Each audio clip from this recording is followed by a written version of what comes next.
Now this is a fairly small dining room, really won't take long at all to paint it, and we've gotten a great start on it. I like to have the room completely empty and the floor covered with a drop cloth before I begin painting.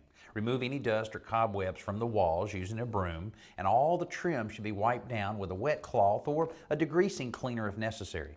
Now, any rough or peeling spots should be sanded down, and sanding sponges are great for molding. Fill any nail holes with lightweight spackle and any gaps around moldings with a latex caulk. The wall should be painted before the trim, so you'll need to do a little cutting in or trimming in around the ceilings, baseboards, and trim. Here's a few more tips from our pro, Buddy.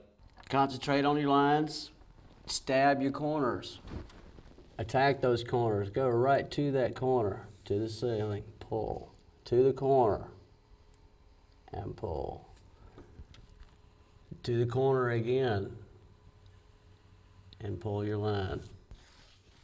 After that, you're ready to start rolling on the paint.